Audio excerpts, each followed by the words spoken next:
for coming, you know. Okay, so what shall we do? Shall we start with the meditation, or shall we start with a little bit discussion? Maybe we start with meditation, because otherwise we might not be able to get there. Again, you know, as we know, awareness or mindfulness or whatever you want to call it is really not just important, but without this, your mind will not transform. And then, even though you have good intentions and you have all the methods and the tools, but if you don't apply them, then you start to doubt yourself, you start to doubt the teachings, you start to doubt your ability, you get, then having all these things that we learn just on an intellectual level, it can actually become almost a hindrance. So this is always, never to forget. I mean, I don't know if anybody saw it, but last Saturday, Tenzin Özsel, who is the reincarnation of Lama Zopa Rinpoche, and so he doesn't really give talks. He receives questions, and then he answers these questions. So, but the title of what they did was, "Hey, we are not Shanti Deva." So yes, of course we are not Shanti Deva, but then he said also, but this should be your aspiration to become like him, to be able to, in all situations, to at least the same way what he does. I don't know if you have noticed, but he talks to himself.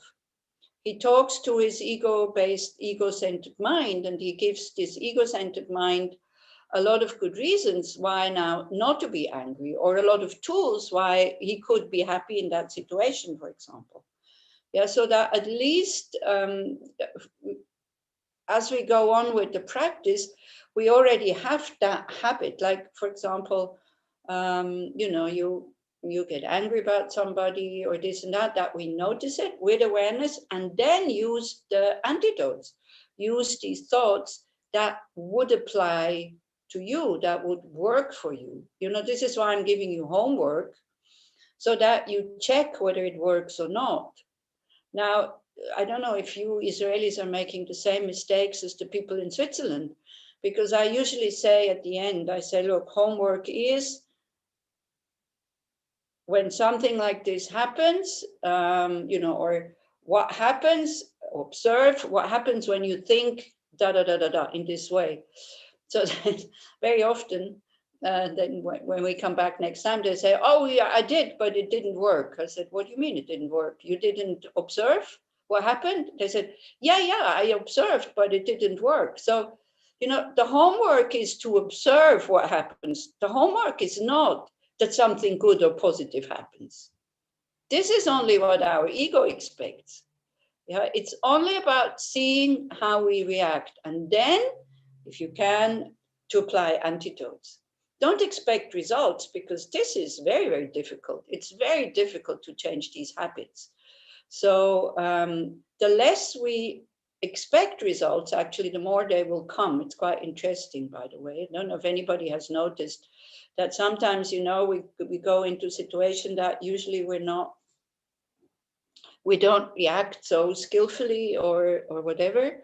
And then all of a sudden our reaction is totally different, and we ourselves are a bit surprised. Like when you said, a few of you said, wow, I was in this difficult situation and didn't get angry. I was very surprised and almost frightened that, oh man, what's happening to me?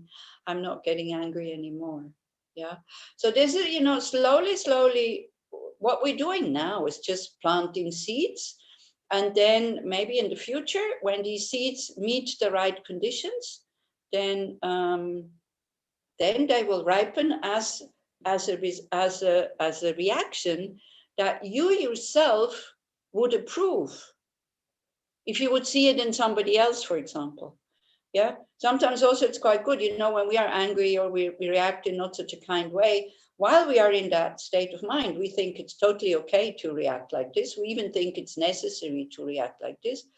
But if somebody else reacts like this towards you, you would not approve. Yeah. You would say, like, well, there's no need to get angry. You can tell me in a normal way. You don't need to shout at me. Sometimes we don't say, well, but we definitely think that, you know.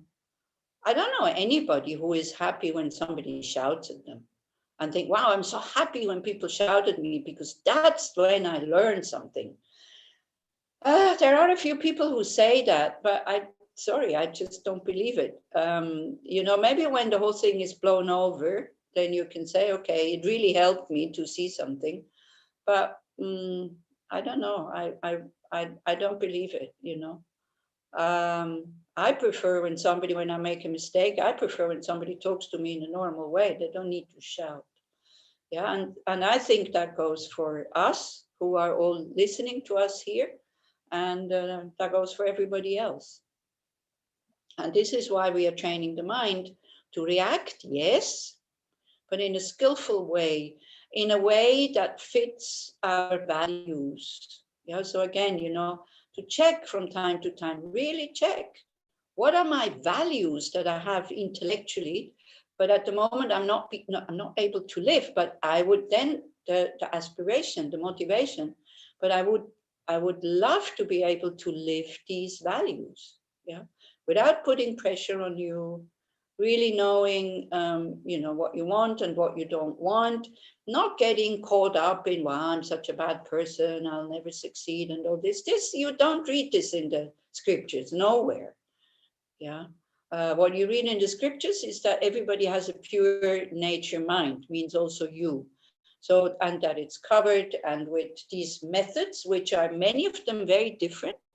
And sometimes it sounds even contradicting, but this is why we are all individuals. So the Buddha gave teachings for different kinds of people.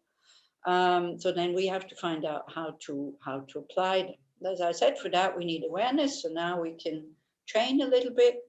Again, you know, make sure that the body is relaxed. I saw that Glenn is going to teach for you very, very soon. So that he is the meditation master, not really me, you know. I can sit and meditate, I think, when I'm on my own quite well. But if I have to instruct people, I always think like, what do I have to say? I don't know what to say. Because I think it's, you know, it's so simple, and the more you say and the more you do, then kind of, yeah. So, but anyway, really important that the body is relaxed, and we can maybe, so I have something to say a little bit, use the calm, CALM method. Leora Price, have you a cold? No, just nose flowing. Okay. Okay, good. So you connect with your body. You try to sit relaxed, but awake, alert, not tense, just, you know, relaxed and alert. Try to find this balance, being present, being aware of the body is sitting, by experiencing it, not just thinking it and not thinking other things, but relaxed. So the first object of mindfulness anyway is the body, so you can spend your whole 20 minutes, half an hour, 1 hour meditating with the body, that's fine. So first is C, so you go to your chest. And every time you breathe out, you think you become a bit bigger, like you make space. You become open, spacious.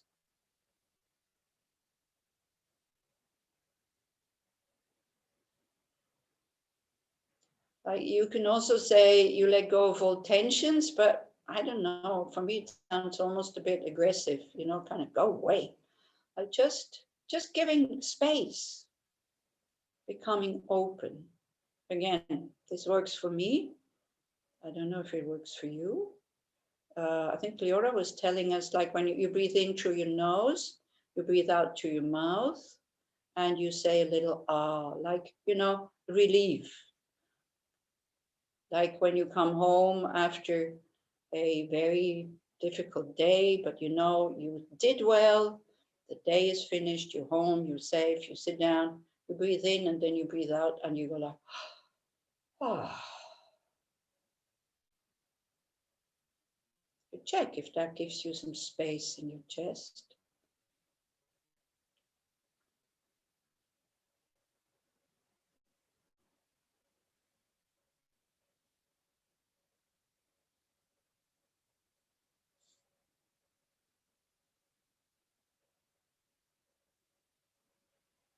If you get lost in thought, you come back to your chest.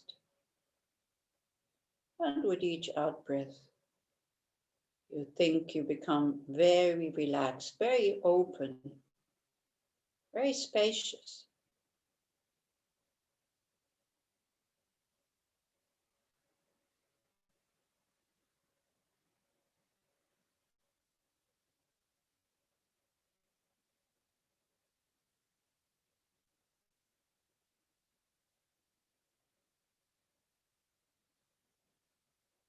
Then you go to the letter A, that would be arms. So that would mean shoulders and arms. You let your awareness travel down.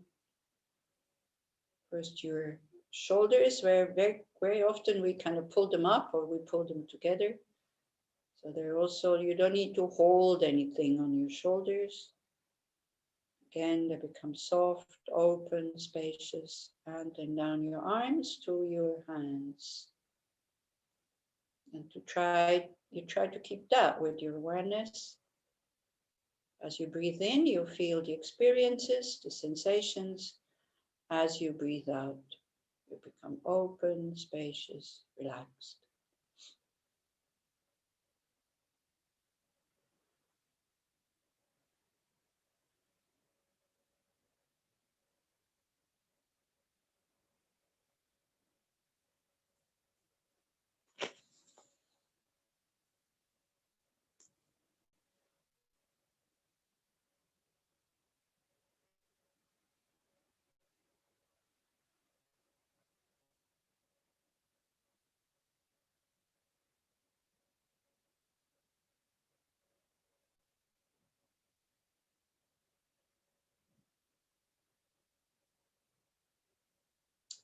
Then next is the letter L, that would be legs. So we can include like the lower part of the upper body, like abdomen, genitals, buttocks, and you travel down your legs until your feet and toes.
And the last letter is M, so you come back up to your, actually means mouth, but it's the whole face.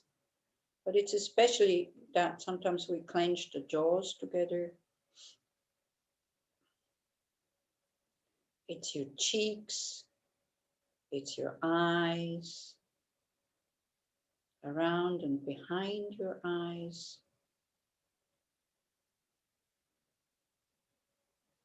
And it's very often that in the face we're holding small tensions that we don't even notice. So same thing, as you're breathing in, you are aware of sensations or the tensions, the small tensions that you might be holding. As you're breathing out, you open up, you put a half smile on your face, and then all the other muscles relax.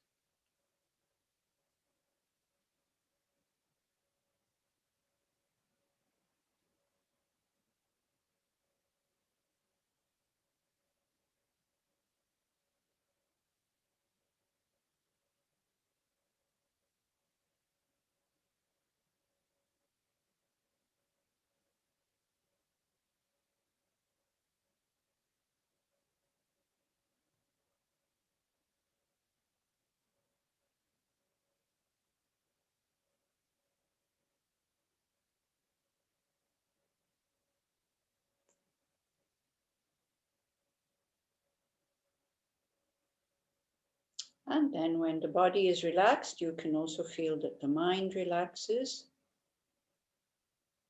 So you could choose your breath as your object of meditation. Either the tip of your nose or rising and falling of your abdomen. And then to train the mind to be stable, to stay on the object. So this is the next kind of achievement also, although we shouldn't have any achievements in meditation. But when the mind is calm and stable, then it will become clear. So we can train that now. Just noticing that you're breathing in when you're breathing out, or knowing directly without having any opinions about the whole thing. Just knowing, being aware that you're breathing in when you're breathing in, and being aware that you're breathing out when you are breathing out. Just that. This is why I'm saying, don't be complicated. It's very simple.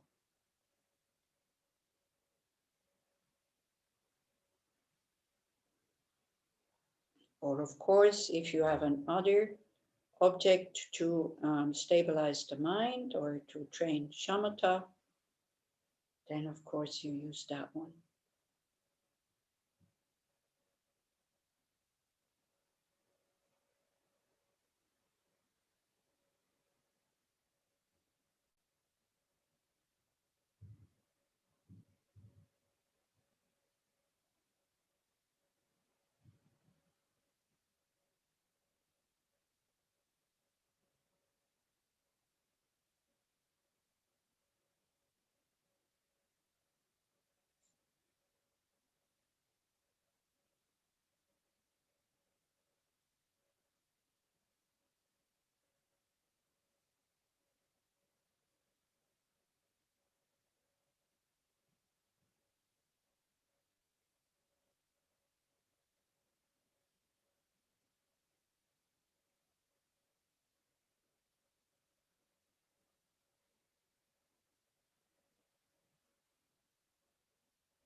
So then we can do a short reflection about values,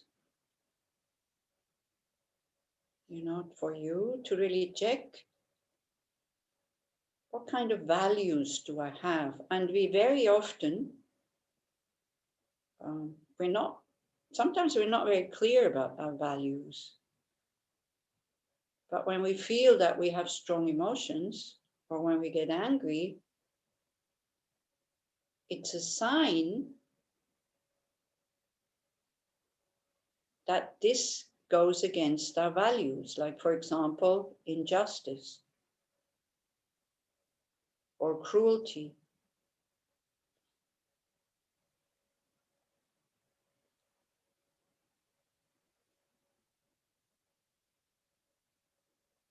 Or security. You see, if we wouldn't have these values, we wouldn't mind when we see that they are not being lived. So this is why we have these strong emotions.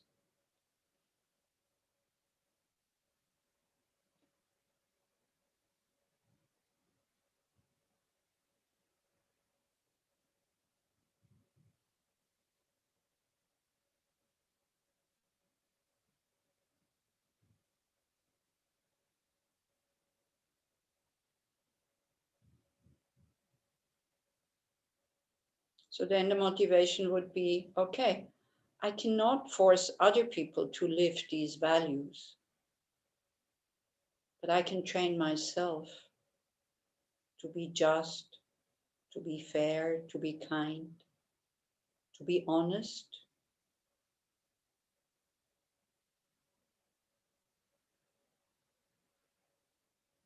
So that these values that I have in my head now, that they become habits,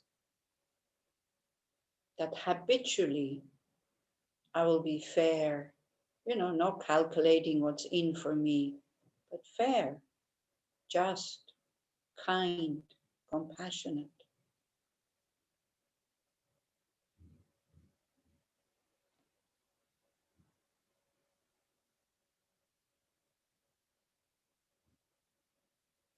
And again, just to check the sensations that come with this when you think like this. What are my values? Because when you think about these values, you come closer to your Buddha nature. Because an awakened mind is just, is fair, is honest, has no self-interest.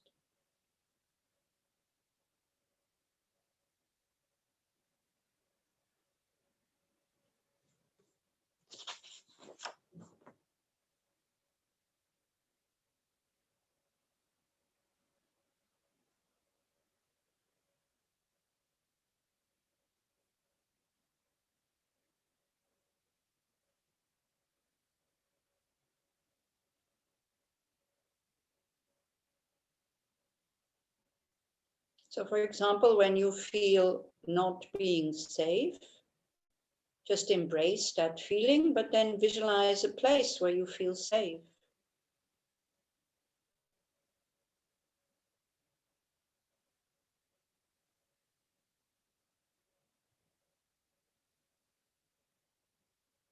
Or when you see unfairness or injustice, think about a situation where there was fairness and justice. And then see if something changes in the sensations, very often in your body. How do you feel? When you just remember a situation, somebody was, or you were just and fair.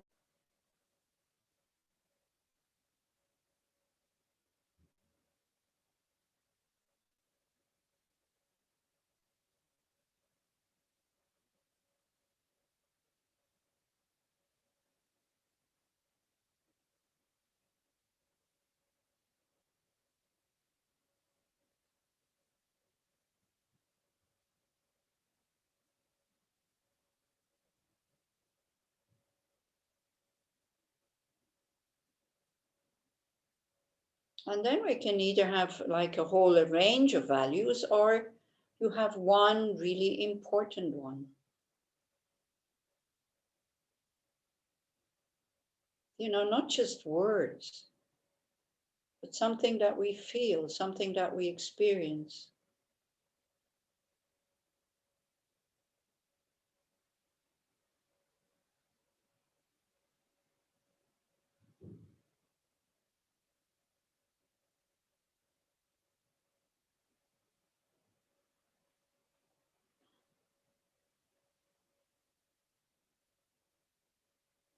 And then we can see what are the next steps, even if they're small.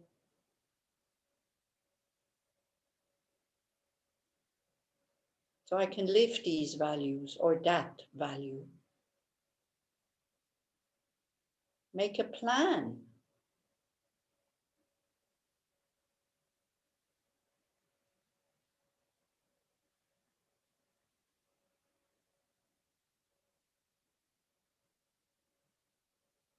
Maybe you can make a vow to remind yourself of this value every day to keep you strong, resolved, committed to what is most important to you.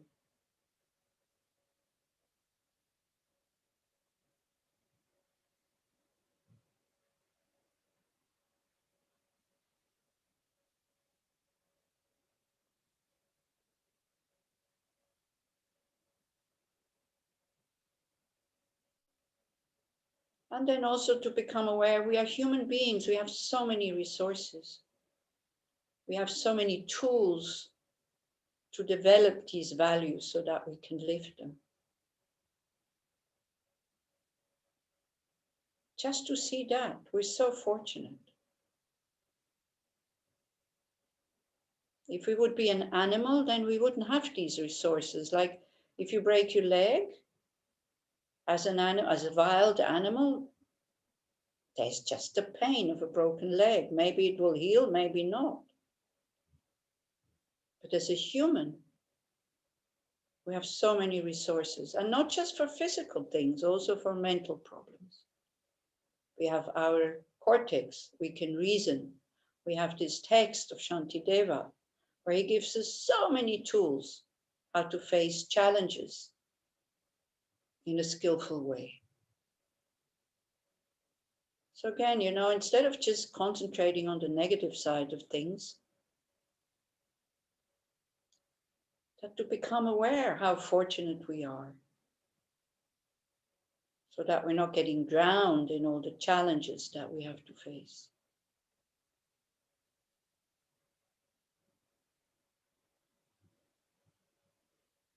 So an untrained brain, this is what neuroscientists say, an untrained brain is like Velcro for negative experiences, but like Teflon for the positive ones.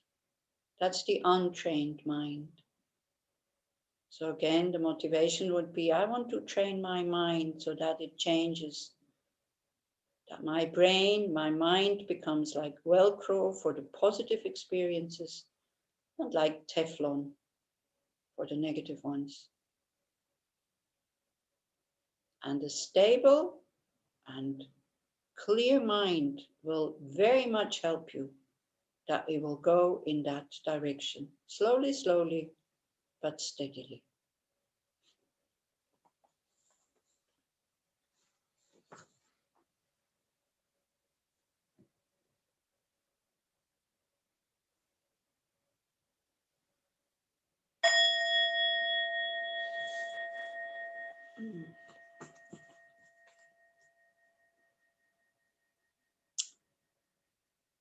Okay. So last time we kind of stopped at verse 75, if I remember well. I mean, I do, it's so silly what I just said because I wrote it on my notes here that we finished there. I don't need to remember, I have a note, I made a note. So which was, but now since great meaning will accrue, like from suffering, it was all about suffering and karma last time, from harm which is not even a fraction of that meaning a future rebirth in the lower states. I should indeed be solely joyful towards much suffering that dispels the harms of all. So the homework was to think about the benefits of pain and suffering. Now, we always talk a little bit about our experiences because it's a discussion group. It's not just, me, blah, blah, and you just listening. Did anybody do that? Tom is nodding. Would you like to tell us what happened? One thing that I thought of that is beneficial with the feeling the suffering is being aware that something's wrong. Yeah, for example. And then what happened? It made things sometimes it made things a bit lighter. It gave a perspective to suffering. Right. Maybe even meaning. I don't know. Okay. Yeah, it's very good. So sometimes, do you remember verse number 10 of this chapter? The most famous one almost, and the most powerful one, I think. If something bothers you, if something can be fixed, then why bother with it? And if something can't be fixed, well, then why bother with it? Exactly. So that is very helpful. When we see, as you say, suffer, pain, we become aware of it. Benefit is, I see something is wrong. And then can I do something about it? Okay, I go ahead and do it. Can I not do anything? Then what do we do? Then they always say, embrace it, accept it, but it's a bit difficult, yeah? And the verse itself actually tells us like that towards such suffering that dispels the harms of all. Like by me suffering, it will get rid of the harm or of the suffering of all beings. How come? What do you think does he mean by that? How can my suffering alleviate the suffering of somebody else or even dispel it? So we started talking about Tonglen, that when we are not well, that we could a little bit forget about ourselves instead of drowning in our misery there, and think, okay, the thing that comes very often that goes together with self-compassion is the shared humanity. Because if you only think about your own suffering, it becomes self-pity. Oh, my problem is the biggest and all that. But then when you think, hey, come on, I am not the only one. There is many other people who go through this and even worse things. Then we become aware of this shared humanity. I don't know if you watched His Holiness the Dalai Lama this morning with the mayors. He had like about 50 mayors from all over the world. Mayors, people who are ruling a city or a town or something. So again, he was really saying, if we want to do something, we really have to become aware that we're all the same. Like, it's no point making these divisions about black and white and the religions and this and that. It's really time that we concentrate on the sameness of what we are. So when we become aware of shared humanity, then the self-pity actually, quite rightly, you will experience it. It turns into self-compassion. You still see that your pain is big and your problem is big, but it's not the biggest of the world. And you see that others are also in that state.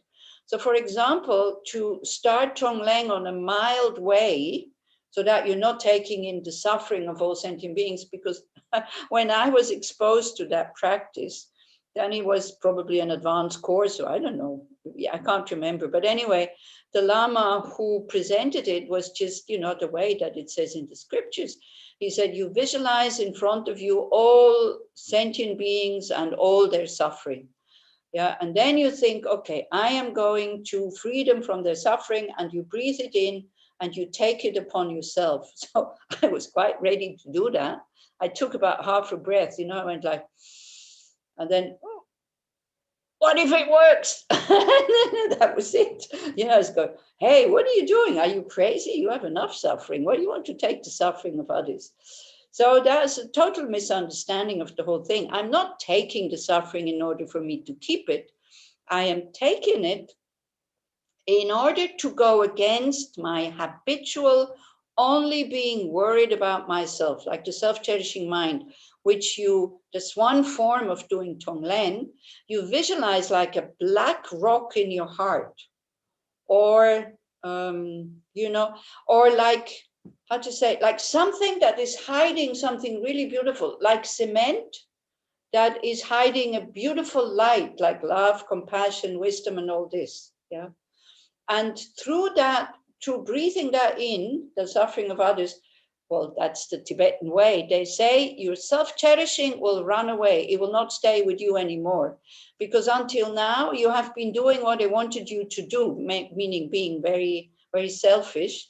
But when you stop being selfish and you give it all the things that it doesn't want, then it says, goodbye, I'm going to find somebody else. This is the Tibetan way of explaining. But what it does when we do this with this very strong wish for others to be free of suffering, or at least, with a wish to be able to do that, with the wish to be able to take away their suffering, our courage increases and our ego becomes much smaller, but much, much stronger. And it doesn't drown in its own misery. And then, you visualize that this concrete, which is around the good heart, or the black rock that is hiding the good thing, is kind of, it just explodes into thousands of pieces, and then the light shines out. And as you breathe out all the things that you want to keep, that you don't want to give away, and you think you are, if you don't want to give it completely, you can at least think, I'm sharing it with others. Like a good mother who, there's only one piece of cake left, and she gives it to the children happily. Yeah, there's no suffering there, like that. Because also giving other beings happiness, one thing, it makes us happier when we are doing it voluntarily. We come to these verses that follow now, which is about jealousy and when other people get praise and when they have good fortune and things like that. So when we give happiness voluntarily, it makes us happy. But when we don't give it voluntarily, we don't want other people to be happy, then we suffer, because we suffer jealousy, envy, anger. It makes us feel very uneasy and even uncomfortable. Yeah, so this would be the technique. So of course, like last time we did it at the end, we did it with ourselves, or just, first steps, okay, to build up the courage. Because our own suffering, the Dalai Lama says, our own suffering, whether we want or not, we have to bear it. You cannot ignore it. But the suffering of others, when you have the courage to look at it, it shows that you have courage. Yeah. So, and whenever there is courage, then not courage to do something foolish, but, to feel confident. Maybe confidence is a better word than courage. Your ego decreases, but it becomes much, much stronger. Yeah. Like more resilient. It can deal in a much better way with difficult things. So this is one way of doing it. So you would start with yourself, like your future self, that you visualize yourself as an old person, for example, which we don't want to become, but we don't want to die young, or we don't want to die young. So, if you don't die young, I'm afraid to say you will become old. And, even with old people, then it's like we don't really want to let them go and all this. Like yesterday, a friend of mine died suddenly, but she's 84. And it was like, because it was so quick, because she had kidney failure. And I'm telling you the story because I was so moved. So she was in an old people's home, and I knew that she was on the way out because she was not conscious anymore. And she didn't communicate. But yesterday I wasn't able to go. So I said, okay, I'll come today. So I didn't know if she would still be alive today. But anyway, so 5 o'clock in the evening, I get a phone call from the people who work there, and from a lady. And she said, no, 3 o'clock, she was still alive. Because I had called earlier to ask if I could come visit. And I had explained I'm a Buddhist nun, and maybe I can kind of support her spiritually. So she said, yeah, you can come anytime. And I thought, okay, that's it. 2 hours later, she calls again. There was another person. And she says, excuse me, we suspect, I don't know them, they don't know me. So she said, we suspect that this person is a Buddhist, but we're not sure because it says nothing in the papers.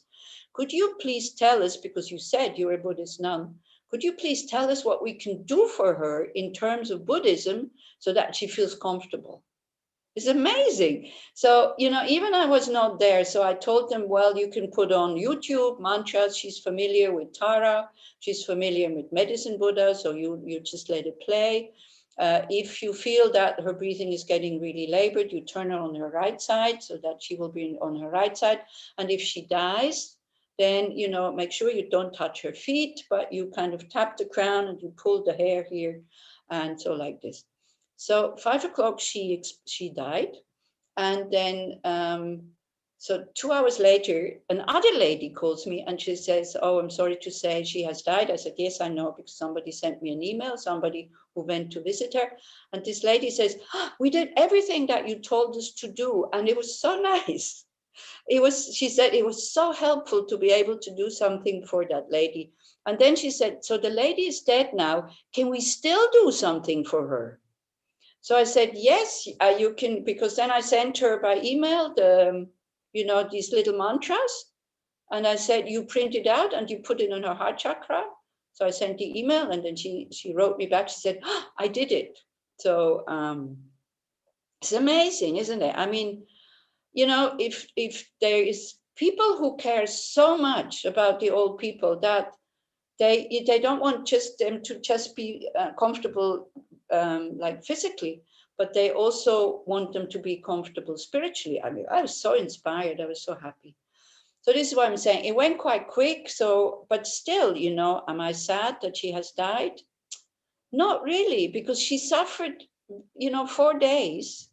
And in a way, you know, imagine if they would have put her on a dialysis and if they would have kind of fed her and, you know, breathing, how to say, artificially and all this. She's 84, you know. It's so difficult for us and for our medical system to let people go.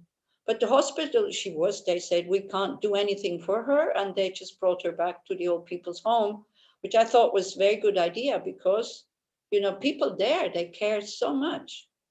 So I was very moved by that. So this is another thing, that if you are sitting with a person like this, even though she cannot communicate and you don't know if she still perceives something, it's still good to talk to them, you know, because we don't know what they perceive.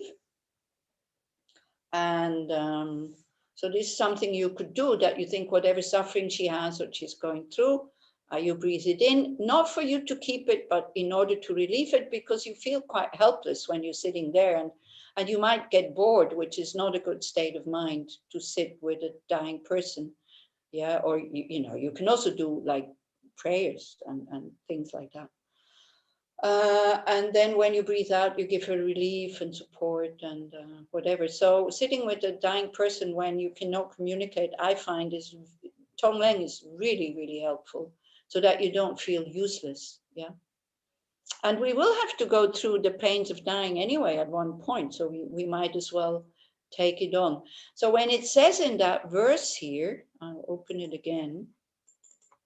When it says, that will dispel the harms of all. So one thing is that when we suffer, we purify negative karma.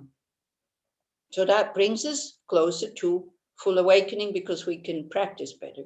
Like it takes away the stones on the path. But also when we suffer and we do this practice of Tonglen, and you know about what you are destroying, you're not destroying yourself, okay? You are destroying a mistaken view of a self, an I, an ego that does not exist the way that it does appear. This is what you're trying to destroy, yeah, in order to open up your heart. So then again, you know, if you do this technique, it brings you closer to enlightenment. When you are fully awakened, then you can really guide others out of that state. So this is why it says, like, the suffering I have now, it will be very helpful in order to kind of eliminate the suffering of others, because I will know how this path is kind of going, and I will have the qualities of a fully awakened mind, which has, you know, which is nothing compared to even the most intelligent human mind. Okay, is that clear? Yeah.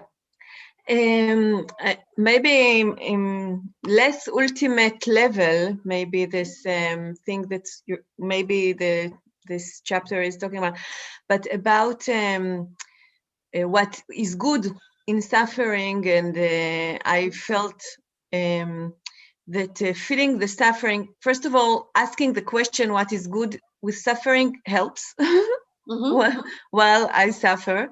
Yeah. And also when I feel it, and I felt that it is good because I know what, for example, my patients as a therapist feel. And maybe I'm not going soon to become a Buddha, fully enlightened, but but I maybe can help by feeling my suffering and doing this Tonglen, connecting to their suffering.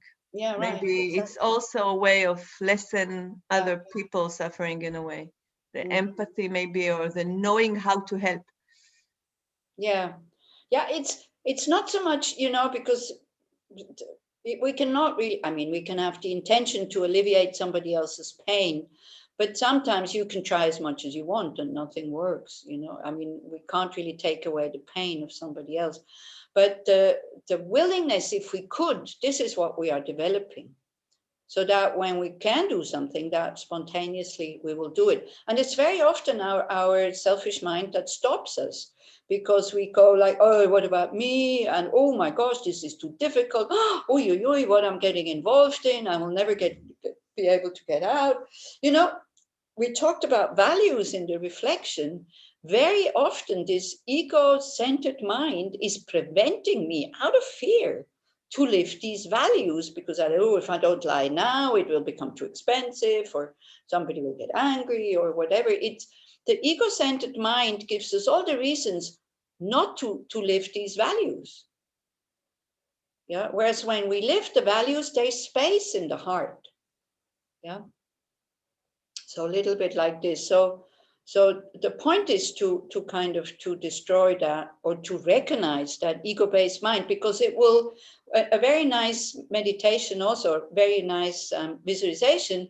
You can see, like you will feel resistance breathing in, especially if you're new, you know, if you're not used to do that meditation, there will be resistance. So you can feel like this ego-based kind of thing, black thing in here, or whatever form you give it, you know, then it grows, it grows,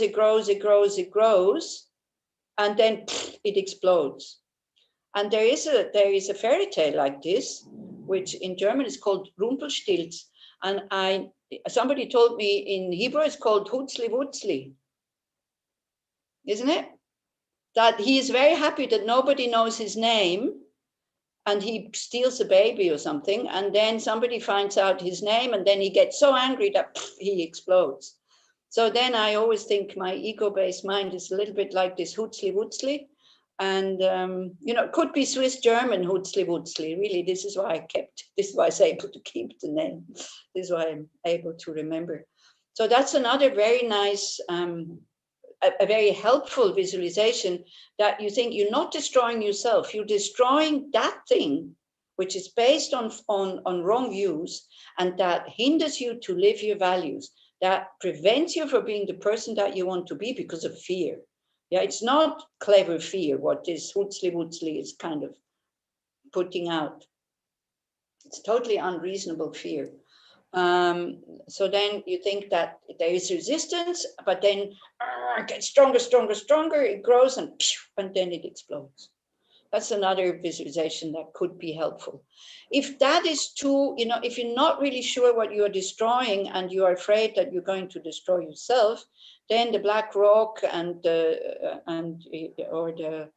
cement around the beautiful thing, maybe not so helpful. Especially only the black rock is not so helpful.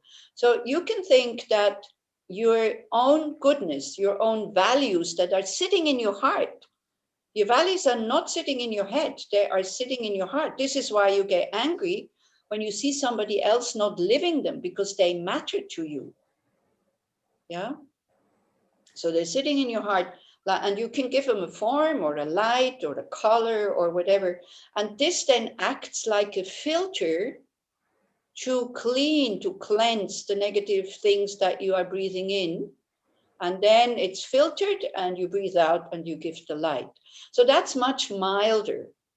you know, because this other one where you destroy your ego, if you don't know what you are destroying, sometimes I don't find this so helpful. And it can actually even grow more and more and you become totally depressed or something like that. It can have all kinds of reactions. You know, again, the Tibetans say, if you feel a lot of fear when you do the meditation, that's wonderful. It means it works. I think sometimes with the Tibetan tradition, we can't take things one-to-one because they grow up totally different. You know, they grow up with the view that this ego does not exist. They learn this from baby. They suck it in with the mother's milk. Whereas we hear it when it's already very developed and very strong. We actually hear the opposite. You have to be strong and, you know, self-assertive and like this. Yeah, so we have, sometimes you have to be careful when you do this one-to-one. So also the way you do it, as I said, first you do it with yourself. If you love yourself, if you don't, again, it won't work. Then you do it with somebody that you would find it easy to do with. You know, when the suffering is not too big, or let's say when it's more than one person, you have a headache, and then you think, oof, there must be so many people in the world who have this headache. Now let me breathe in. So in order to give them relief, I take away all the headaches of all the other people. You don't know them, but you just think like this. And then it has a purpose. Your headache starts to have a purpose because you practice compassion, wanting to relieve others from the headache. And then when you breathe out, you think about all the good things that you have at that moment. Yeah, I'm protected. I'm not in a war zone. I'm not in a hurricane. I am not in a boat in the middle of the ocean, you know, like the refugees. I have friends. I have good education. And then you give all this away in the form of light. So that's one thing. A person that you would feel easy to do it with, yeah, to start to train. And then you slowly, like with the loving kindness meditation, then you take a stranger, then you take more than one person, and then when you think you're ready, you take somebody that is not nice to you. Like somebody who treats you unfairly, somebody who despises you, somebody that is very aggressive with you, because you will get the aggression anyway. But then when you do this, you take it voluntarily, you take their aggression. And that meditation, I tell you, that is difficult, but it's very powerful. Because then you cannot be hurt anymore. So I did this with somebody who I could feel she hated me. She was very jealous. She hated me. But also it was when I, you know, somehow I almost enjoyed it. Funny, you know, in a funny way, because I felt like whenever she, again, you know, she was angry at me and she shouted at me, and instead of seeing that her mind is totally out of control and she suffers because of this, I felt like the victim. And I said, see, I'm trying to be nice, and blue, and she does it again and this and that. But then, you know, because I'm a Buddhist nun and all this, and I teach these things, so all of a sudden it dawned on me, and I thought, hey, but you know, you are also, you know that if you say this now, you know that it will make her angry, and you don't need to say it. Why do you say these things that you know exactly that make her angry? So I felt that I was kind of playing a game, like, you know, because when you can make somebody angry, then you feel stronger than the other person, and you can be the victim. So it was in a longer retreat. I was not leading the retreat, luckily, and I was just participating, and she was participating. So I didn't really listen to what the teacher was saying. I was just constantly doing Tonglen, breathing in her aggression, and then when I was breathing out, I visualized her laughing and smiling and being happy. I wasn't specific in what I was breathing out. I was more just visualizing the result in her being happy. And for me, I wasn't upset about her anymore being so angry. It totally dissolved my rejection towards her of being angry. Yeah. And then also her attitude towards me changed, but that's not the reason. I should not even tell you that, because that's not why I did it. I started doing it because I really understood what Shantideva is telling us the whole time, that people don't have, when they're very angry, they have lost control over their mind. She is not doing it on purpose. And all of a sudden, when I, started in that retreat, I started to observe it, and I started to take her aggression. All of a sudden, I understood what Shantideva is saying. So why am I getting angry at somebody who has lost their reason?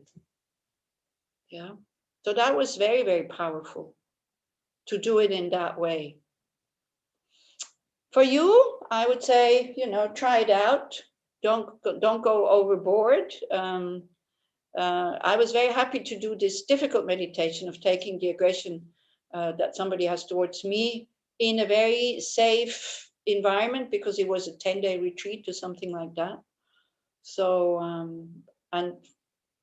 for me, it worked really well. I think the first time I explained that meditation in Israel, I still remember where it was. It was in a theater somewhere in Tel Aviv, where the old area, where the warehouses are, and so I explained Tonglen, and then at the end, a young lady came, very angry, and she said, "Now, I never say that I never say that this meditation should make you happy. But people assume that it will make them happy. This meditation is to increase your courage and to destroy the wrong view about having this self-centered I or me. That's it. And to have the courage to bear the suffering and to take it voluntarily. Now, I'm not saying that if that makes you happy, which you think it makes that." So she comes quite angry, says, "What are you telling me? To give away the good things that make me happy and to take all the things that I don't want. And it doesn't make it, how can this make me happy?" So I said, "Well, what are you doing now?" She said, "Well, I'm trying to keep what makes me happy, and I'm trying to kind of protect myself from what makes me unhappy." So I said, "Well, and does it work? Are you happy?" And she said, "No." So I said, "Well, why don't you try something different?" So I don't know. I never saw them. I don't think, if it was any of you, because sometimes when I tell these old stories, all of a sudden somebody says, "Oh, that was me," but I don't remember. So I don't know if she tried, because you see, that's what we are doing all our lifetimes, all our existences. We go like this. We try to desperately keep whatever gives us a little bit of happiness. And very often it's just pleasures which are totally useless. They just make us more attached and more needy and more dependent. And we are trying to kind of run away from things or wear off or protect ourselves from things that actually would be very helpful for this Buddhist path, in order to develop renunciation, in order to develop patience, in order to develop compassion for ourselves, for others, and so on. Yeah. So this whole thing is really radical. So that habit of wanting to keep happiness and trying to protect ourselves from suffering and unhappiness, we change it around and we say, "Okay, now I'm trying something new." So what do you think? Hadar, last time at the end you said you had a big question, isn't it? Was it about Tonglen or was it about others? If it's about something else, we wait a little bit and I ask first, what do you think? What do you think about this kind of meditation? You need courage to do that, but it will increase your courage.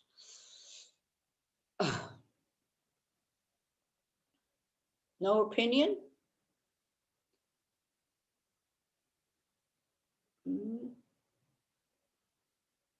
There is a German ex-monk who now is a psychiatrist, a doctor, psychologist, meditation teacher. His name is Thielmann, Blundrup Thielmann, and he calls it breathing with your heart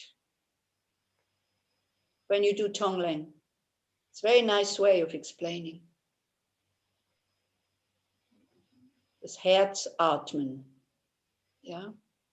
So he uses the example of the filter. Yes, Leora. I just want to say something that I'm thinking of to do with Tonglen. First is that sort of naturally it happens to me last week that I did something with somebody that was dying. It was the feeling of filter, like you said, but it was without thinking. I didn't think of Tonglen at all. Yeah. I was breathing his suffering, taking it to myself, and as if it was transformed in me, giving him everything I could give him, just good feeling. I didn't think. Yeah, you don't have to think. Just gave him love, I can say.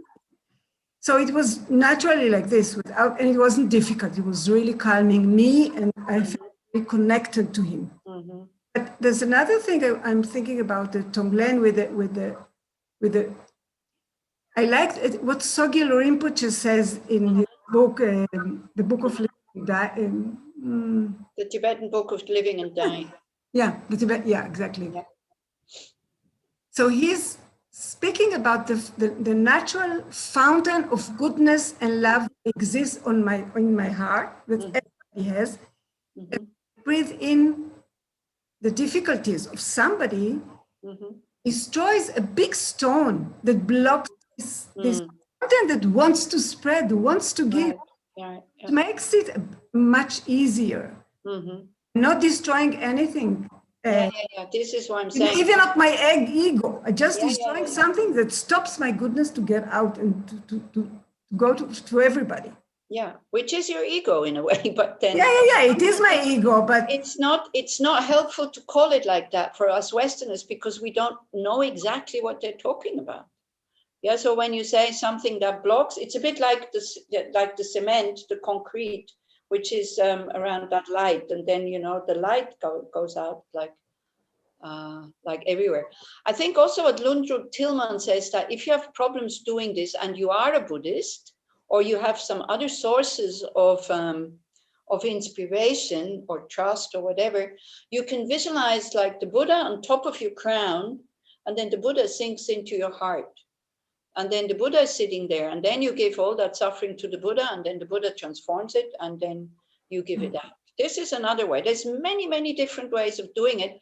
And there is not one way that is right and the other way that is wrong. You can try it out and see what works for you. And sometimes when I'm a bit tired and I still do it, I just do it in a very general way, a little bit like Leora was saying, kind of bad in, good out, bad in, good out. Nothing, how should it look? What am I giving? What is this? Just the concepts, just the words, just to learn the technique also. It's like, okay, whatever I don't want, bad in. Whatever I want, keep out, I give. That's another way. It's a nice image, that thing that wants to, the goodness that wants to spread. Dalit? Yeah, I have something. Something happens last week to my mother. That people behave very unnice to her and do things that hurt her. And me and my brother and sister, we were very angry about it, and we want to fight and say a lot of things. But then I make something, like Leo said, it just appeared in my head, and it was like ping pong that I felt more than bad things, and then when I breathe, I thought good things. So it was like a very nice ping pong that in the end of that, I not longer feel what I feel before, and I just could see the things exactly like it was. And, I discussed with my brother and my sister how to behave, and we found a very beautiful way that it will not hurt anyone else. Right. So it really was nice. And this is tools from here. Yeah. Nice. Thank you. There's a very, that goes well with Dalit, Dalit just said. It's a very nice, one of the verses in Nagarjuna's end of the Ratnavali, of the jewel, what's it called in English?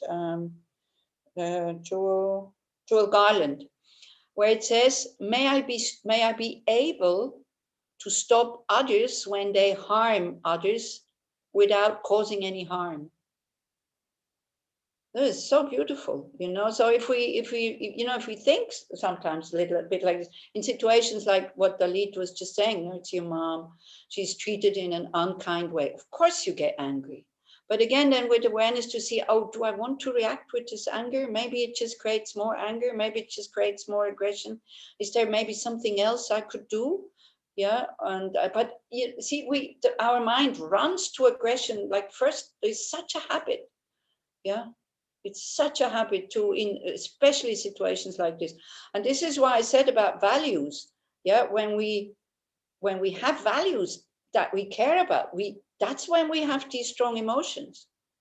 Yeah, if we wouldn't have strong emotions, we wouldn't have that value of kindness. That kindness is a good thing. That, you know, old people should not be treated like this. That this is terrible. But this is, again, you know, the Buddhist view. It's samsara. So we run into these things again and again and again and again.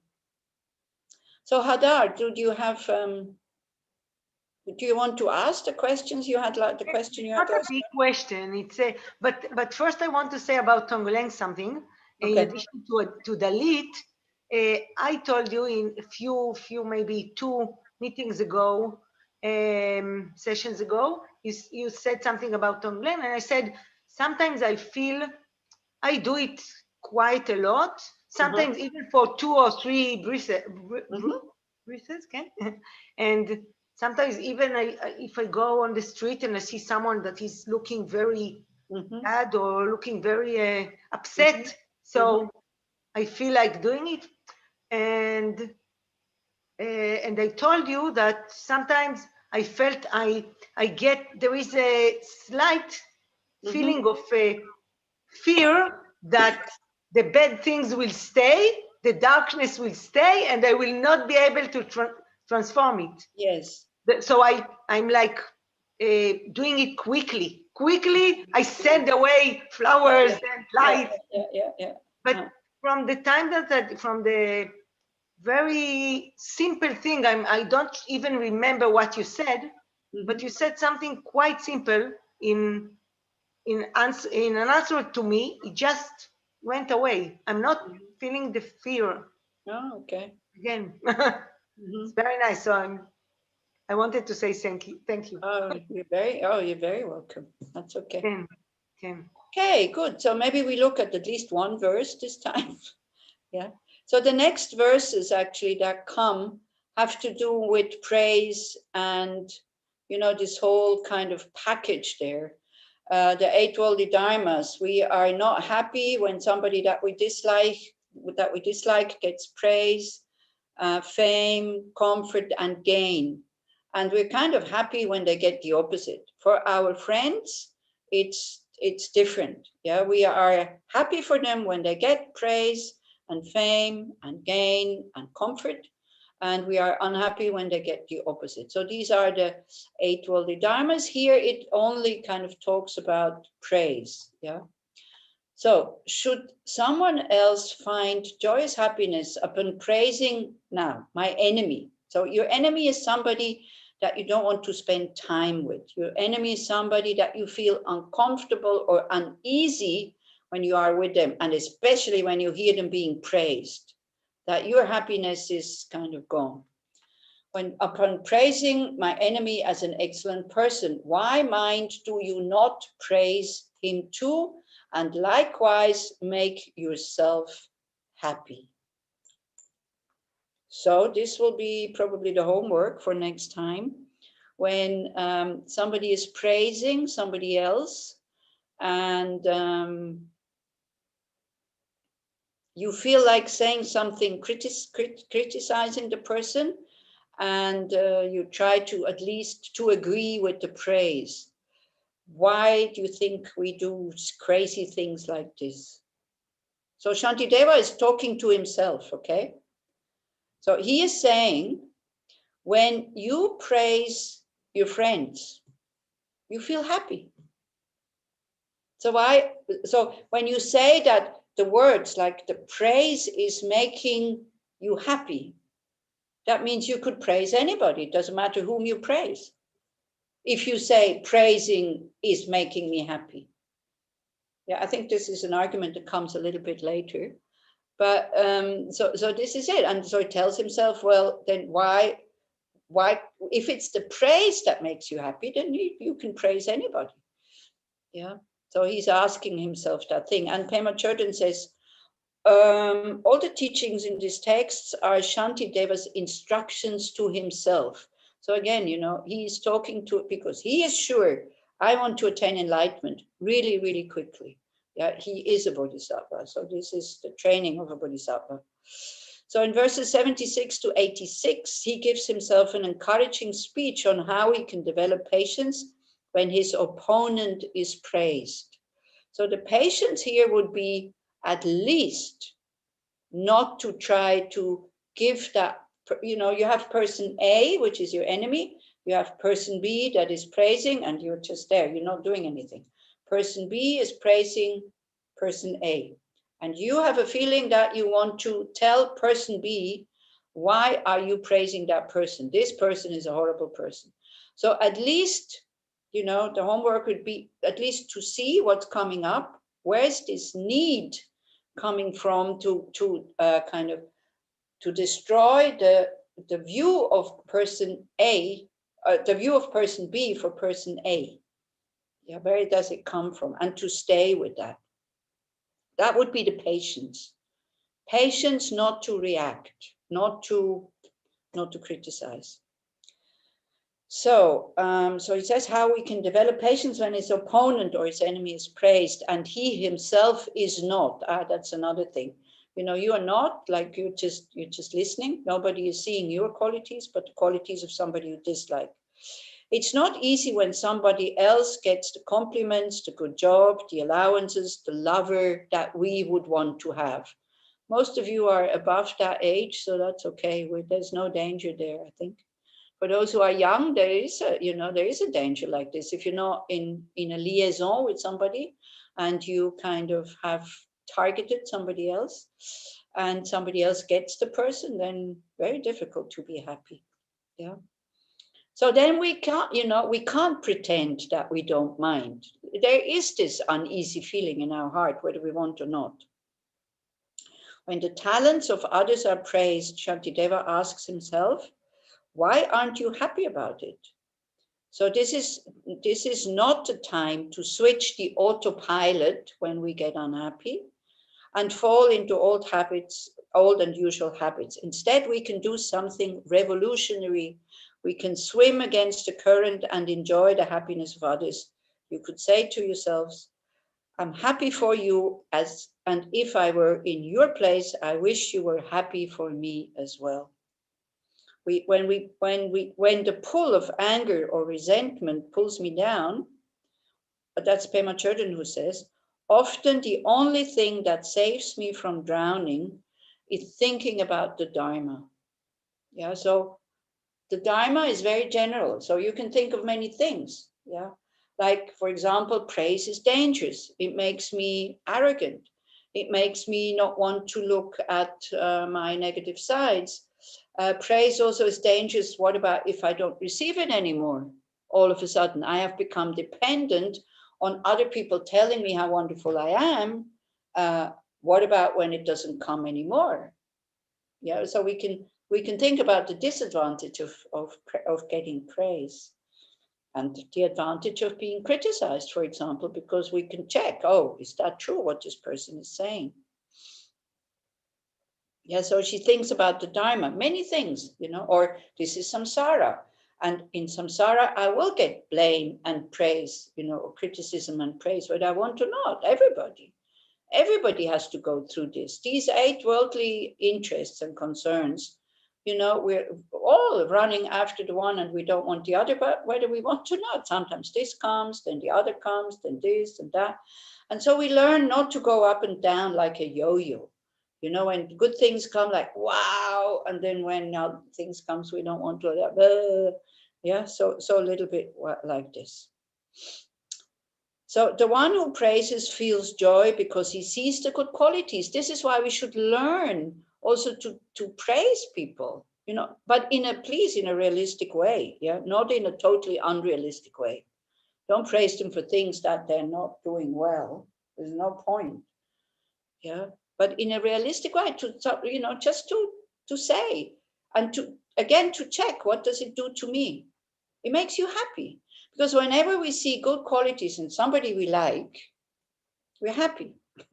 Whenever we see good qualities in somebody we dislike, we get jealous and we feel uneasy. So we can train ourselves, loving kindness for all beings, equanimity, which is the first step of bodhicitta. Yeah, may you be happy, may you be well. This is what you did the week before, you remember? That was your homework, to develop positive states of mind about whomever we meet. And the easiest ones are love and compassion. May you be well, may you be free from suffering. Whomever you meet, whether you like or dislike the person. And I gave you this, I think I gave you this quote where it says, I can dislike you, but I can still love you. It's very deep, that one. You know, the love, wanting somebody to be happy. I don't like you, but I still have the possibility to be happy when you are happy, even if I dislike you. Yeah, this is another good thing that we can see. It can be both together. We don't have to start liking somebody who is really, you know, unjust, unfair, only thinking about his own happiness, or like Dalit says, people who are treating her mother in such a bad way. We don't have to like them, but we can still love them. So it's something to figure out for you. How does that work? Yeah. So again, don't start with the most difficult object, to see that there's dislike coming up, but I can still be happy for them when they have success, for example. And I'm not talking about success that comes from cheating others, being unfair, being very cruel, being very brutal, being very, I'm talking about success because they're intelligent and they wrote a good paper or something like this. Because, you know, when we dislike somebody, we're not even happy when they have success that would be beneficial even to us. You know, we can't accept it. We don't want it. If we can overcome ourselves to see good qualities in the enemy, we would have more joy than anger. And with anger, we only see the negative side. Yeah, when we are angry at somebody, we cannot see the positive side. And seeing that, you know, getting angry at somebody, sometimes when we dislike somebody, we can even get angry at their positive sides. They say, oh, it's just fake, or they just, you know, they're putting on an act and all these kinds of things. Yeah. So it continues like this, but we stop here for today. We'll do a reflection on, again, sending out loving kindness. But it's really interesting to see how strongly we react with praise. You know, we don't even check when the praise is for ourselves. We don't even check, is that really realistic what the person is saying? No, oh, look at me, I am so wonderful. Yeah. With criticism, there we check, oh no, it's not true. But with praise, you know, yeah, we might say, you know, oh, no, but inside, so again, but it can be also, no, you know, like when somebody says, wow, that's delicious what you made, and we think, nah, it's not good. We can still say no without feeling low about ourselves. Just say, oh, you know, I don't think it's very well, I don't think it's well done, like this. So just look your reaction. This is basically, that's the homework.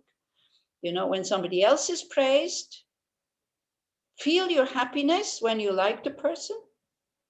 Feel your uneasiness when you dislike the person. And see how you react to praise and blame or criticism. It will be a very interesting week.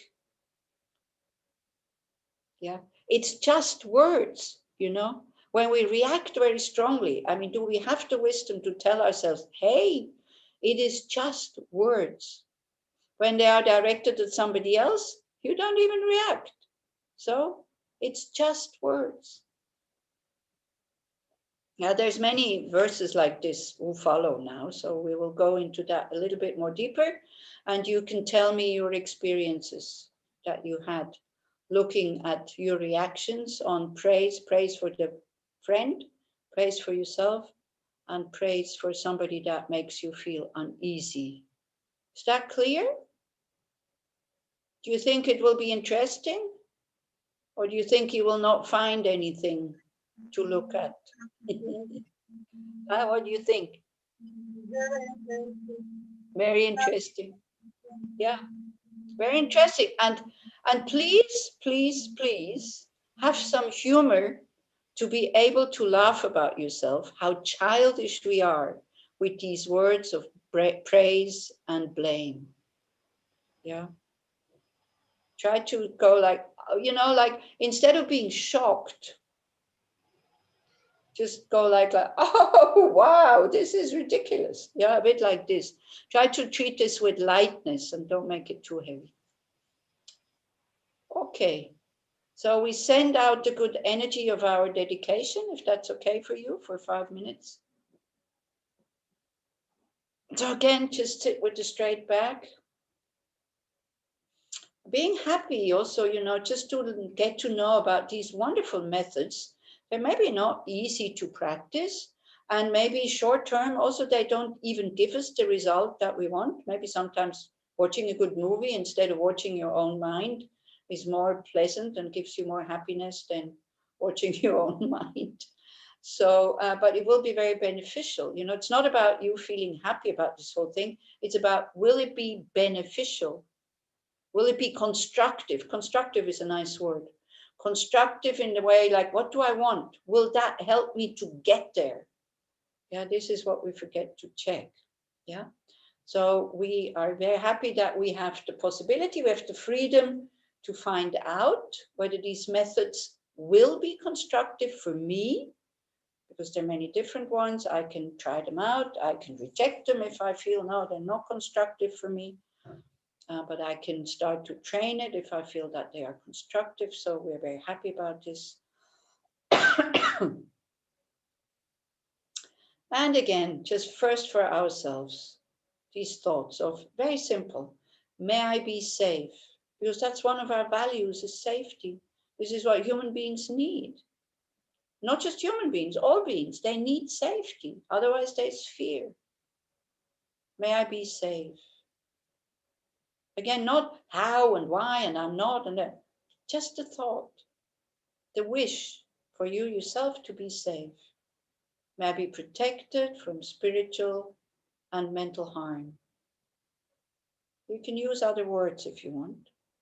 You can translate them into Hebrew, to German, into whatever.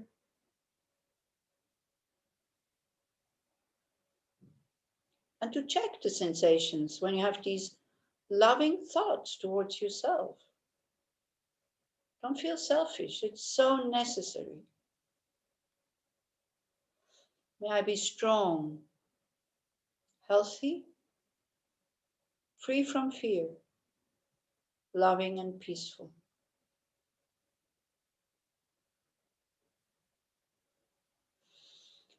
May I be strong, healthy, free from fear, loving and peaceful.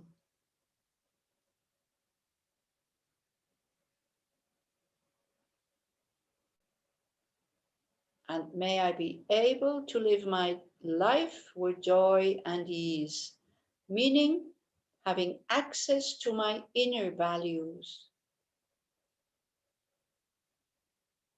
to have inner strength, to be able in whatever situation to live my life with joy and ease, not in a heavy way. To face these challenges with an open heart.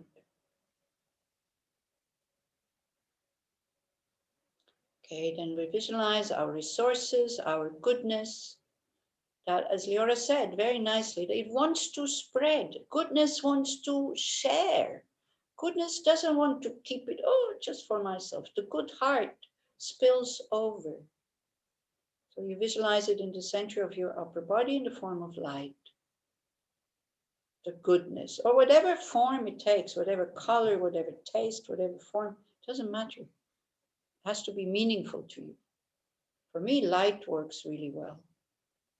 All the goodness, all the love, all the wisdom, all the compassion. And then it starts to grow. And it grows until it fills your whole body.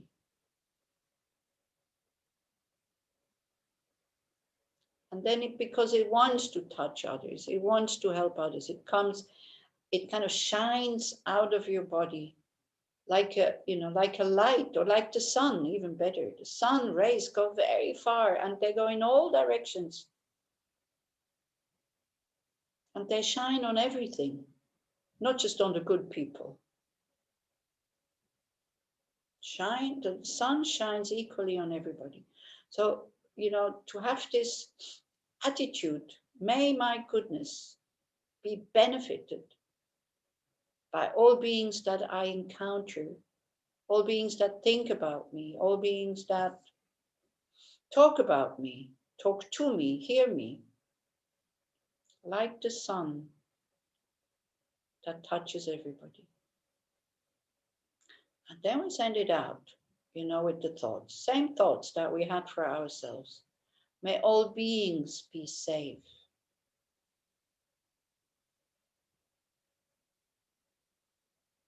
And we see how the light brings safety, brings these values. May all beings be protected from physical and mental harm. So the light brings fairness, justice.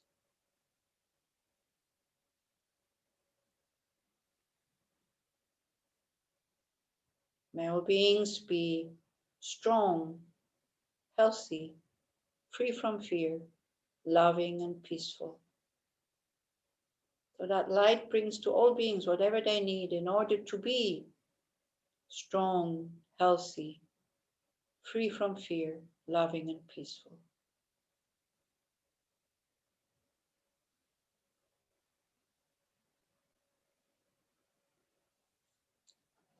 And may they all be able to live their life with joy and ease.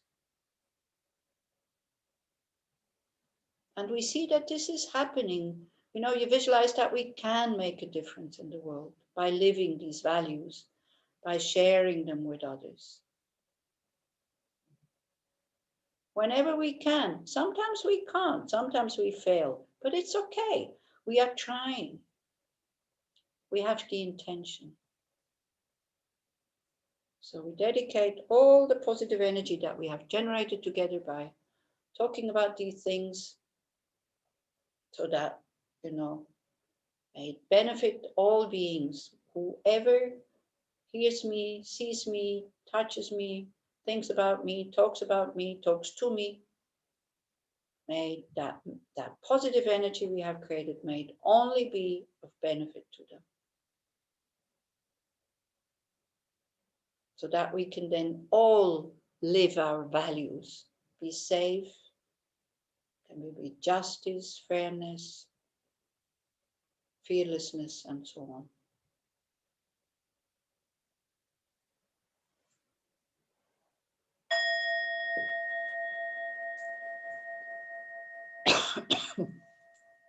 Okay.